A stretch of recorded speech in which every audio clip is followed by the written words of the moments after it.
Definitely we can't. Really కదా. Yeah. So how did you feel? It was incredible, sir. And వాళ్ళు చెప్పినట్టు Chennai is also a character. Yeah, Couple friendly లో. It is a very important character, yeah. And so workshop అనేది just మా artist మధ్యనే కాకుండా it was also like doing workshop with the city character Chennai. But how did you feel? It wasn't hard, like with horn, people around suddenly coming and disturbing. Full madness అసలు. Yeah, how is ఆ it? హడావుడి మధ్యలో ఆ traffic దాంట్లో కష్టాలు ఏంటి చెప్పు. Actually కష్టం పాపం You're director and they'll take. ఆయన But bike what, rider what, కాబట్టి. yeah, but in Pani Bazaar and all, Yeah. you shot in very difficult places కదా. Right. ఏంటి కష్టాలు ఏంటి, ఏం I జరిగింది? think funniest parts were, sir, like especially metro station ముందర shoot చేస్తున్నప్పుడు very intense fight scene ఆ మూడ్ లో ఉంటే సడన్ గా మధ్యలోంచి జనాలు అలా నడుచుకుంటూ వెళ్ళిపోతారు and you know to really like hold hour ground and అలా ఫ్లయింగ్ థింగ్స్ పట్టించుకోకుండా ఒక వెరీ Yeah.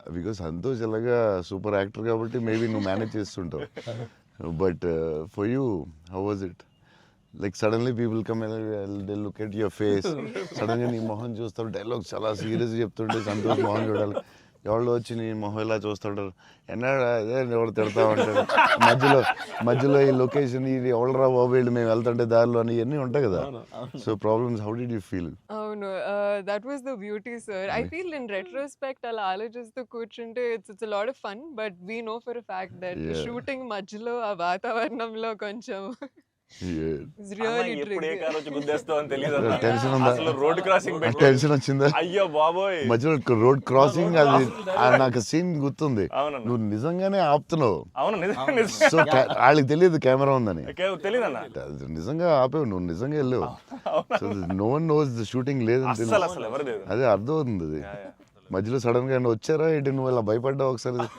అన్న అసలు ఆ చెన్నై రోడ్ల మీద నడవడం బండి నడపడం అనేది అసలు మామూలు కష్టం కాదన్న బైక్ కూడా ఆ సూట్ కేసు పెద్ద సూట్ కేసు ఎదరో బ్యాగ్ ఓ, దానికి కూడా అసలు ఏం లేదు కెమెరా పెట్టేసి చేస్తారా? చేసామన్నా. ఒక వ్యాన్ లో అదే సిగ్నల్ రాగి అవునన్నా. అవన్నీ ఒరిజినల్ ముందు ఒక ఆమ్ని వ్యాన్ లో కారు పెట్టేసి పెట్టేసి door ఎత్తేసి చేసి అది 3 రోజులు 2 రోజులు చేశారు మొత్తం. ట్రాఫిక్ లో ఆపి ఒక డైలాగ్ చెప్పి వెళ్ళడం అది చాలా కష్టం కదా దాదాపు లైఫ్ అండ్ డెత్ అన్నారు యాక్చువల్గా యా మలేషియాలో ఒకసారి ఇలా చేసాం బిల్లాకి లొకేషన్లో తీసుకుని కార్ డ్రైవ్ చేయాలి రెడ్ కార్ అది car is much easier then bike and అమ్మాయి అండ్ లగేజ్ అది చాలా కష్టం సిగ్నల్ ఆపి అక్కడ డైలాగ్ చెప్పడం నాకు డైలాగ్ లేదు దాంట్లో so yeah it was very tough అంటే నీకైతే ఇంకా చచ్చి ఊరుకున్నట్టు అయితే అయ్యో బాబోయ్ అసలు నాకు చెన్నై రోడ్లు అంటే కొంచెం చిన్న ఒక ట్రామా ఉందన్న యా బండి మీద మొత్తం తిరిగేశారు Yeah, almost yeah. 3 days shoot చేశారు అంటే Yeah. సాంగ్ ఉంది ఆ సాంగ్ లో ఆ ఇల్లు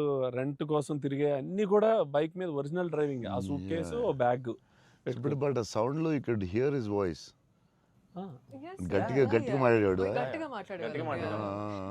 అండ్ అది కూడా ప్రాక్టీస్ చేస్తాం అన్న అది కూడా బిఫోర్ ప్రాక్టీస్ దానికి కూడా బండి వేసుకుని ముందర తిరిగారు సేమ్ టెక్నికల్ టీమ్ ఎవరు ఉన్నారో అందరూ కెమెరామెన్ పెట్టి అందరూ విల్ గో అందుకే రియల్ ఫీల్ వచ్చింది యాక్టర్స్ కి కష్టమే కానీ బట్ టోటల్ ఫిల్మ్ చాలా హెల్ప్ అవుతుంది అండ్ డెఫినెట్ గా యాక్టింగ్ వైజ్ కూడా ఒక చిన్న హై అన్న అది అంటే వచ్చి- ముందు ఎప్పుడు చేయలేదు అలాగే లేదన్న Yeah. ముందన్ని కంట్రోల్డ్ అట్మాస్ఫియర్స్ Yeah, ఇది yeah. అసలు ఇది కొంచెం కొత్తగా చేసాడు okay I feel like even nature forced us to be real, sir. Yeah, ఎందుకంటే all the rain sequences that we had planned, full preparation తో వెళ్తే with the water tanks. అదంతా కూడా ఒరిజినల్ రేంజ్ ఒరిజినల్ Yeah. అది sequence ఉంది కదన్న first kiss sequence yeah. అది actually original rain original మేము ప్లాన్ చేసుకుని రెయిన్ సెటప్ అన్ని పెట్టి రెడీగా ఉంటే నేచర్ హెవీ రెయిన్ పడి అవునా Yeah. ఈ విషయంలో కెమెరామెన్ అసలు Yeah, super support yeah cameraman support చెప్తే చేయలేము అలాంటి అయ్యో. యా సార్ దినేష్ దినేష్ పురుషోత్తం అతను ఈవెన్ బిఫోర్ 20 days ప్రాక్టీస్ అప్పుడు కూడా ఆయన ఉన్నాడు కెమెరామెన్ కూడా ఉన్నాడు everyday super will be beside always always super very sir nice మీరు విజయవాడలో పునుగులు ఎప్పుడైనా ట్రై చేస్తారా? యా నాకు విజయవాడ పునుకులు చాలా ఇష్టం యాక్చువల్లీ ప్రమోద్ ఇంటి దగ్గరే ఉండేది ఒక సమ్మర్ హాలిడేస్ ప్రమోద్ నేను best friends cousins and best friends so Pramod ఇంటి పక్కనే ఉండి సో వాళ్ళ ఫాదర్ మమ్మల్ని వెస్పా మీద కూర్చొని పెట్టి ఫ్రంట్ సీట్లో నేను front seat Pramod back full speed వెళ్ళేవారు ఆయన రెస్పా మీద వెళ్ళి ఆ పునుకుల దగ్గర తీసుకెళ్తే అసలు still I remember that Vijayawada వెళ్ళినప్పుడు కార్లో కూర్చుని మెల్లగా పునుకులు తిందామా టూ గుడ్. నేను అసలు అలాంటి పునుకులు ఎక్కడ తినలేదు లైఫ్లో.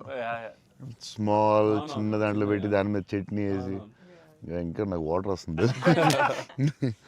బజ్జీలు అన్నీ సూపర్, కానీ ఆ పునుకులు మాత్రం ఎక్సలెంట్, అసలు ఎక్సలెంట్ అండ్ ఎక్సలెంట్. పునుగులు is an emotion sir. Yeah, it is seriously. Every ఒక ఊరికి ఒక ఫుడ్ ఏదో స్పెషల్ ఉంటుంది కదా, దాని ఇంకా వాటర్ వస్తుంది. టూ గుడ్ అసలు. మళ్ళీ అలాంటివి ఇప్పుడు తినలేదు. సో విజయవాడ దారిలో వెళ్ళినప్పుడు, షూటింగ్ వెళ్ళినప్పుడు అక్కడ ఆకి పునుకులు తిందామంటే నేను అన్ని నైట్ ట్రావెల్ చేస్తాను. ఇప్పుడు నైట్లో పునుకులు ఉండవు కదా బా అనుకుని మళ్ళీ. అన్న మా అందరికీ బుజ్జిగాడ్ అనేది అసలు ఐకానిక్ అన్న, ఎమోషన్. కానీ నేను మిమ్మల్ని కలిసినప్పుడల్లా ఇది చెప్దాం అనుకున్నా, నాకు ఏక్ నిరంజన్ ఫేవరెట్ అన్న. నాకు నిజంగా ఏక్ నిరంజన్ అంటే పిచ్చి. ఎందుకంటే చోటు క్యారెక్టర్లో యాటిట్యూడు అది అది అదొక ఇర్రిప్లేసబుల్ యాటిట్యూడ్ అన్న. చాలా అండర్ రేటెడ్ జెమ్ అన్న ఏక్ నిరంజన్ అనేది. అంటే మీ డ్రెస్సింగ్ ప్యాటర్న్ అయి ఉండొచ్చు, నాకు చాలా ఇష్టం అన్న. మీరు ప్లెయిన్ షర్ట్ వేసి టోన్ డెనిమ్ వేసి కింద స్నీకర్స్ చేశారు అప్పుడు, అండ్ అది అసలు అండ్ హ్యాండ్ కప్స్ ఉండేవి. మీరు బౌంటీ అంటారు కాబట్టి దాంట్లో. సో అది అసలు ఐకానిక్ అన్న. అండ్ పర్టికులర్గా మీ డైలాగ్ డెలివరీ ఆ సినిమా అసలు నాకు పిచ్చన్న సినిమా అంటే. సో నాకేమనిపించింది అంటే బేసిక్లీ మీవి చాలా డైలాగ్స్ ఉంటాయి కదా. ఫర్ ఎగ్జాంపుల్ దాంట్లో పర్టికులర్ నాకు చాలా ఇష్టమైంది, నన్ను ఇలా కొట్టే దమ్మడికైనా ఉందా, లేకపోతే మళ్ళీ నేనే ట్రై చేయాలి, అది నాకు పిచ్చన్న. అంటే ఆ యాటిట్యూడ్ అది మ్యానుఫ్యాక్చర్ చేయలేమన్నా, it has to be there.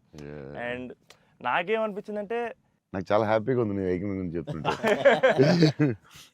So basically Ek Niranjan మీ మెమరీలో వాట్ డస్ ఇట్ హోల్డ్ అన్న అప్పుడు మీకు అప్పుడు చేస్తున్నప్పుడు? అంటే పురిగారు లాగా ఎవరు రాయలేదు. నేను బుజ్జిగాడు నాకు ఆయన చెప్పినప్పుడు క్యారెక్టర్ నాకు పిచ్చెక్కిపోయింది. నాకు టెన్షనే వచ్చిందంటే ఇది ఎలా చేయగలరా బాబు, నేను ఎప్పుడు చేయలేదు ఇలాగా. కాకపోతే ఈ రాసిన విధానం నేను మర్చిపోయి, నేను బుజ్జిగాడు ఎవరితో మాట్లాడినా బుజ్జిగాడు క్యారెక్టర్ గురించి మాట్లాడుతూ ఉండేవాడిని మర్చిపోయి. సూపర్ ఎక్సైటెడ్ నేను అసలు బుజ్జిగాడు క్యారెక్టర్ గురించి. సో పూరి గారితో ఆయన క్యారెక్టరైజేషన్ మళ్ళీ ఎవడో లేడు అలాంటి వాడు అని నేను నెక్స్ట్ యాజ్ ఎగ్నరెంట్ చేసాం. నువ్వు చెప్పిన డైలాగులన్నీ చెప్తుంటే అసలు నాకు ఆయనలో ఎవడు రాయలేడు. It's his writing, the character designing, what Puri garu అలా ఎవడు లేడు ఇండియాలో, వరల్డ్లో లేడు. అదొక డిఫరెంట్ మనిషి అది. ఆ క్యారెక్టర్ ఆయనే రాయగలడు, మళ్ళీ రాయకపోయినా ఆయనే ఎవడో ఇమిటేట్ చేయలేడు అది. సో నువ్వు అంత స్ట్రాంగ్ డైలాగ్ ఒక యాక్టర్ చెప్తే న్యాచురల్గా వచ్చేస్తుంది అంతే. మీరు దాంట్లో సోను సూద్ దగ్గరికి వెళ్ళినప్పుడు కూడా సూపర్ ఉంటుంది. ఎవరైనా కొట్టారంటే సార్ ఐఎమ్ చోటు, నేనే సార్ కొట్టాను. నాకు ఏక్ నిరంజన్లో చాలా ఫేవరెట్ ఏంటంటే ఏడుస్తూ ఉంటాడు కదా, ఏంటి మగవాళ్ళు ఏడుస్తారా అంటే ఎవడన్నా ఏడుస్తాడు బాధ. అది భలే రాసేది అనిపించింది ఆయన. అది నువ్వు అన్న డైలాగ్ లైక్ విలన్ డైలాగ్స్ కూడా చాలా బాగుంటాయి ఆ సినిమా. దాన్ని దబాంగ్ ఆటల్లో కూడా పెట్టారు ఏక్ నిరంజన్ డైలాగ్స్ తీసుకెళ్ళి. సోను సూద్ ఫోన్ చేసి పూరి గారికి can I use it in ఒక హిందీ ఫిల్మ్లో యూజ్ చేస్తారంటే ఈయన కూల్ కదా చేసుకోమన్నారు. దబాంగ్లో కూడా పెట్టాడు హీరో, అది ఎవరా విలన్ సేమ్ సోను సూద్ గారు చెప్పినట్టు. సేమ్ సోను సూద్ ఆయన ఫోన్ చేసి అడిగి పెట్టాడు. Super super. ఆయనలో ఎవడు రాయలేడు అంతే, ఇంకా అంతే. మీరు స్టైలింగ్ ఎలా డిసైడ్ చేస్తారన్నా, అంటే ఈ క్యారెక్టర్కి ఇది సెట్ అవుద్ది అని? బికాజ్ ఎవ్రీ ఫిల్మ్ డార్లింగ్కి లూజ్ షర్ట్ వేసారు, ఛత్రపతి టైంలో 2 బటన్స్ చెప్పేసి ఆబ్వియస్గా షెల్ ఉంటుంది. సో ఈచ్ క్యారెక్టర్ మీరు వేసుకున్న ప్రతి సినిమాకి, ఆఫ్ కోర్స్ సాహోకి there was something else. How do you decide on that? డెఫినెట్గా డైరెక్టర్ అండ్ కాస్ట్యూమ్ డిజైనర్ కూడా, బట్ ఏదో ఒక ఎఫర్ట్ పెట్టాలి ఒక సినిమాకి అనేది కొంచెం పుష్ చేస్తాను నేను కూడా. సో బాస్కిన్ అప్పుడు డార్లింగ్ అప్పుడు అడిగాం, అది ఏం చేద్దాంరా, ఇది ఫస్ట్ రిస్క్ చేస్తున్నావు లవ్ స్టోరీ, ఇది ఆడాలి ఎలాగైనా, కానీ కన్నా కాన్ఫిడెన్స్, కానీ నేను ఛత్రపతి తర్వాత లవ్ స్టోరీ చేస్తే చూస్తారు లేదా టెన్షన్ ఉంది. సరే ఇది కొంచెం జాగ్రత్త చేయాలరా, మన రిస్క్లు వద్దు, ఆల్రెడీ రిస్క్ చేస్తున్నా వద్దు అని ఆడు ఒక డ్రెస్ చూపించాడు, చూపిస్తున్నాడు వేరే డిఫరెంట్. లూజ్ డ్రెస్ ఏంట్రా బాగుంది అన్నాను. ఇచ్చేద్దామా డార్లింగ్ అన్నాడు బాస్కి. అంటే కొంచెం రిస్కే కానీ వెళ్ళిపోదాంరా అన్నాను. చేసేద్దాం డార్లింగ్, బాగుంటుంది, నీ హైట్కి బాగుంటుంది అన్నాడు. నువ్వు కాన్ఫిడెంట్గా ఉన్నావు కదా అని. ఎందుకంటే ఇది చూపిస్తే ఎవడో ఇంపాసిబుల్ అది యాక్సెప్ట్ చేయడం. కర్ణ